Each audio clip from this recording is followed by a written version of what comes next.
Oh man, I'm so excited. This is a hot topic. We are going to talk about teams. We're going to talk about how to pay people.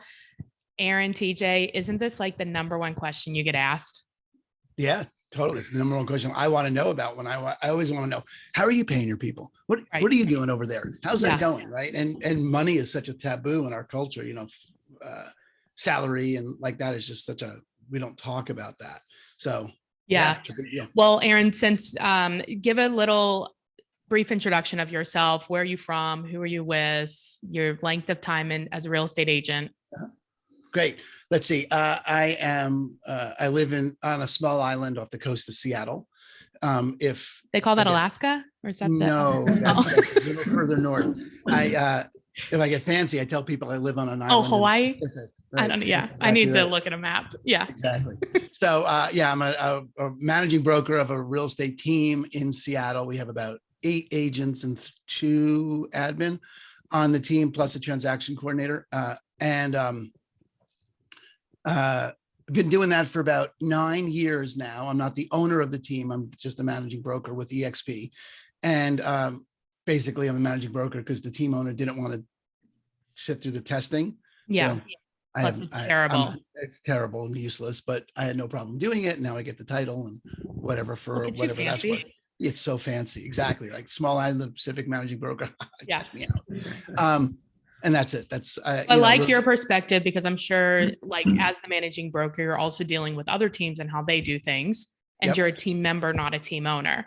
Right. In terms of my compensation, I get paid just like everyone else on the team gets paid. Yeah. So that'll be interesting to hear what you think. Now, TJ, can you do a brief intro on your experience? Yeah, absolutely. So I've been in real estate for almost 5 years. So I'm still new to the game. You're a baby realtor. I am, yeah. So started out on a team, learned a lot of things that I thought were awesome, and learned some things that I thought, hey, I think we could do this a little bit better.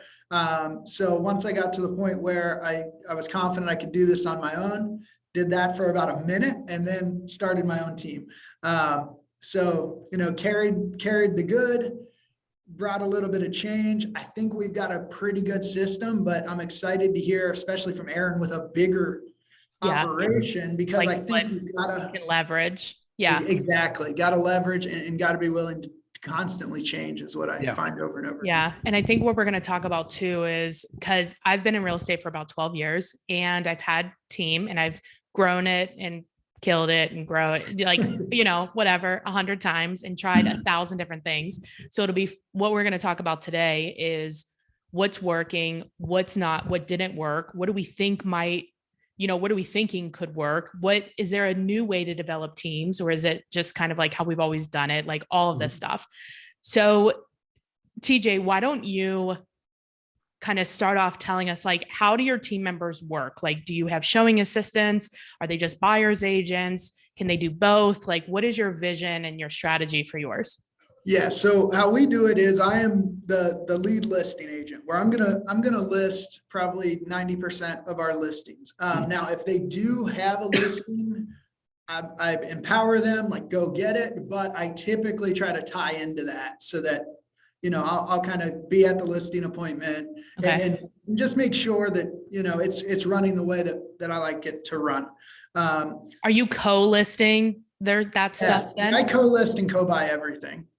So do you co-list on just your listings too? Like the leads that you generate? The leads that I generate are just in my name. Yeah. Okay. So I'll just do those on my own. So only self-generated stuff that the agents bring in, do I have them list, and then I just go and play more of a supporting role there. Aaron, is your team set up similar to that for listings? Everyone can do both. Okay. And generally the newer agents don't find the listings. Right. We don't. But if they did, if they did, they're theirs. And Christine co-lists, and their splits we have a slightly higher team percentage for listings because we do the staging and the photos and everything else. So it's 10% more to the team for listings than it is for buyers. Okay. And that's all scaled based on their production. That's interesting. And I want to get into that. That would be a good next question. But everyone can do both. We tried the listing agent thing, but we just felt like Now they have a buyer that also wants to list. They're supposed to turn that over to someone else. No, that's like crazy. They're already related to this agent. They want that agent. And then we provide the backup and all the support that they need. And, I think that is I mean, if you're looking at the manual to teams originally was the Red Book, right? Yes. The MREA, Millionaire Real Estate Yep. Agent. But that's how it's stipulated out. It's like you have a listing agent, which is the main rainmaker, in this case, TJ. Mhm. On your team, Aaron, it would be Christine. Yeah. And then everybody else is buyers. So they do pass that off. But I agree with you guys. I think we all agree, which this isn't a very good fight club if we're all going to agree. So I'm sure there'll be something we don't agree on. But Give us like, time. yeah. So for us, when we ran our team, I actually, on the leads that I generated, I always co-listed with another agent and they took point, even though I generated the lead.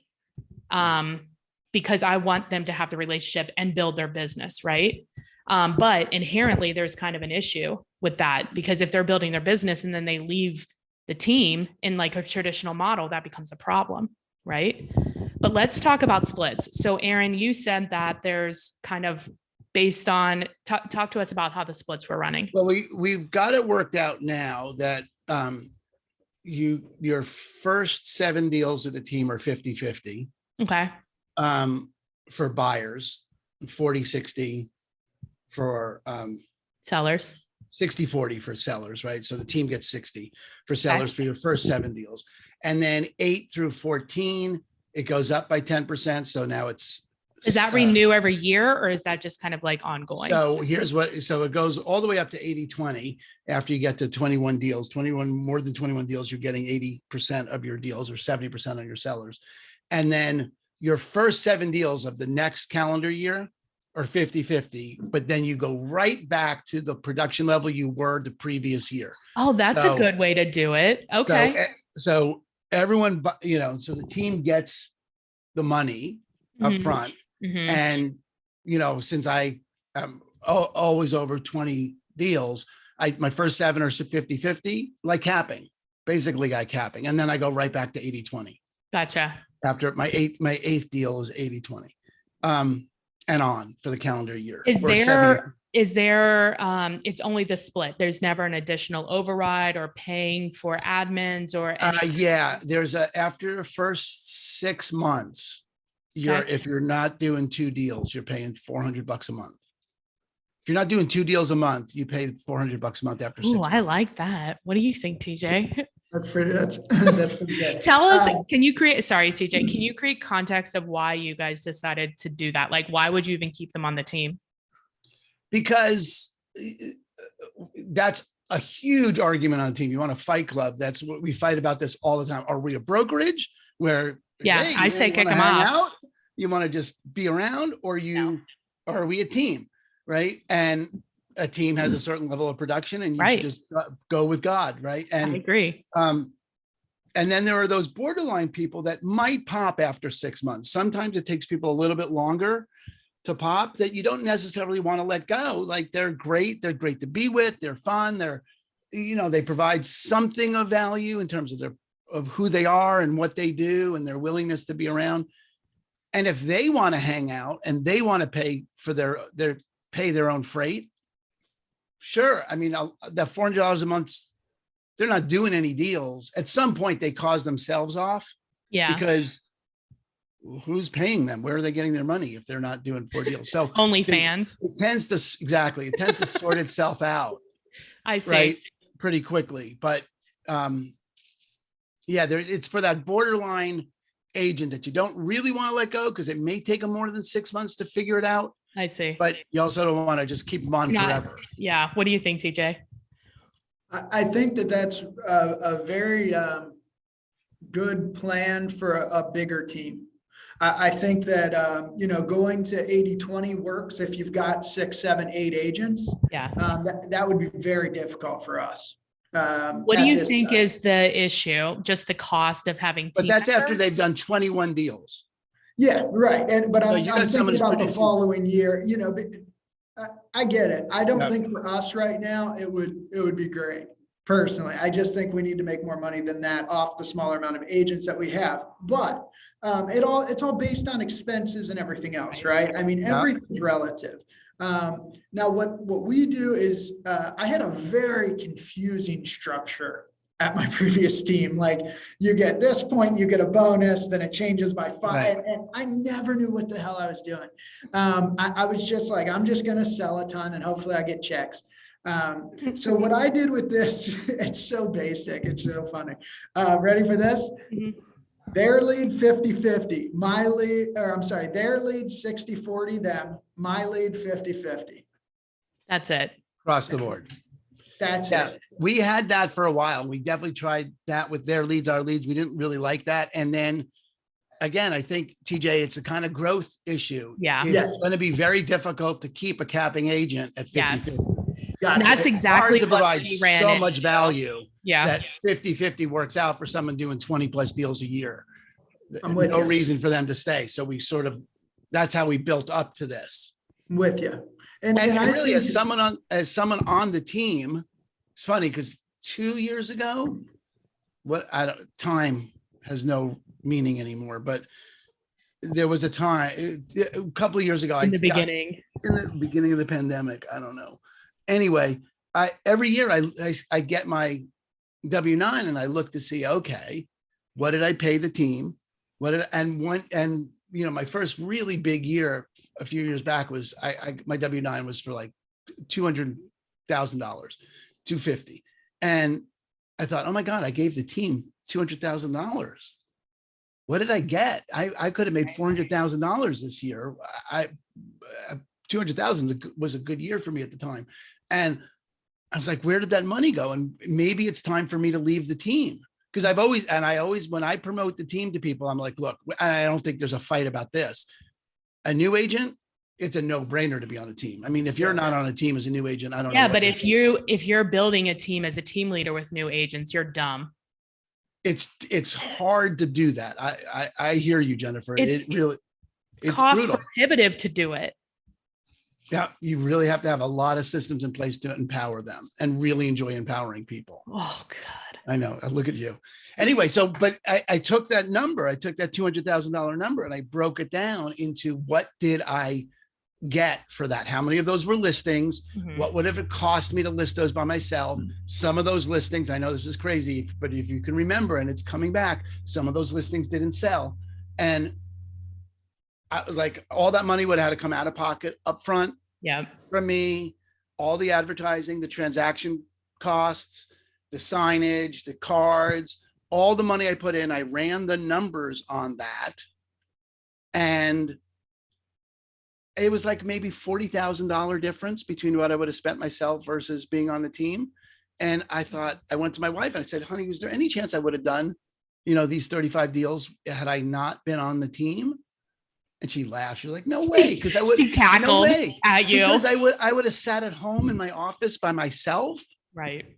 And done that. I was like, so that you're paying for coaching and accountability, basically. And accountability and partnership and being part of something versus, so that's like more about being honest with yourself, but you are bringing up Totally. a good point. Like TJ, has what you've offered team members changed, or how is it different from maybe the team you were on versus the one you run? Yeah. So my goal, and I have Amy who handles all of our back end, who's just Amy. awesome. She's the best. But our whole thing is I never want someone to not know something. Meaning that like we are constant resources. We want to make you better. If you succeed and fly and in 3 years you say, hey, I want to start my own team, I killed it. I feel great about that. Yeah. I'll say this though, when I You feel great about it because you're at EXP, or did you feel great about it when you were at KW?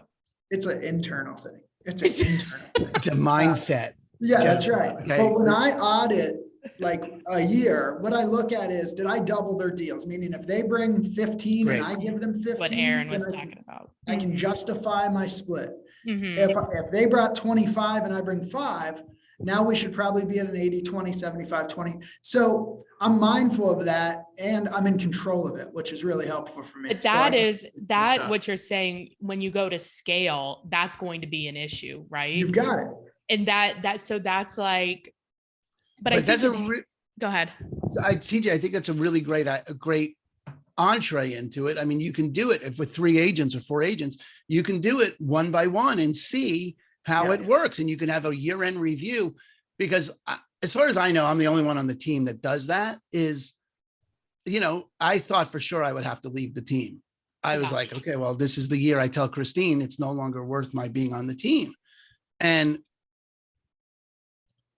for you to do that review with them, to look and then say, okay, well, are we up for another year? Or Yeah. here's what I'm going to do to make this I love work. that. And then you can actually, TJ, not offer it until they, ask for it. Be like, look, what is it worth it to you? Yeah. Is this 50-50, or you brought 20, I brought 15. Are those 15 still worth a 50-50 split? Because they may have those intangibles that Mhm. they like, that you don't know that they like that much. Yes. Right? Like Right. morning huddle call, and being part of something. Everyone wants to be part of I something. also think though, too, because I think a lot of people, what they miss is the cost of having a team. Like there are fixed costs like admin staff, mostly staff, right? That you have to do regardless if people are selling or not. And Yes. so like having Oof. having some type of like fee, or having some type of like standard, maybe 12% override on every transaction can help fill that gap. Plus your time. I mean, if you're the team leader on a small team, they're taking time away from you generating leads. Yeah. And that I think impacts you've got to everyone. enjoy it too, though, Jen. Like you've got to enjoy the training. You've got to enjoy But you have to have enough money too, or there's no team. Yeah, but I think if you enjoy it, you'll have enough money. I do think that all ties together. Mhm. That kind of works itself out once you start a team. I mean, if you start a team and you fail, I don't think that you plan very well. I mean, Jennifer, Numbers either work it's or they not, don't. it's so obvious you hate people. And I think that's really the issue. Yeah. You can't run a team if you hate people. And I don't that's right. hate people. I like to do my work, and I don't like Yeah. being interrupted on my work. there you go. Well, I And, think I feel like the splits are interesting. We've given some nuggets. I think we need to like maybe consider doing like a second conversation of like, okay, how do you bring in, like, what staff do you provide? If you're going to Right. start this team, who do you bring in that's just per transaction? Do you pay showing agents? So maybe we do like a follow-up to that, if you guys are open to it. And Yeah. then, all right, TJ, if you service Cincinnati, Dayton Mhm. and in between. Oh yeah. Yeah. So if anybody wants to get a hold of me for any reason, glad to help. 513-379-2000. Call, text. I usually answer the phone. And then are you looking for team members now?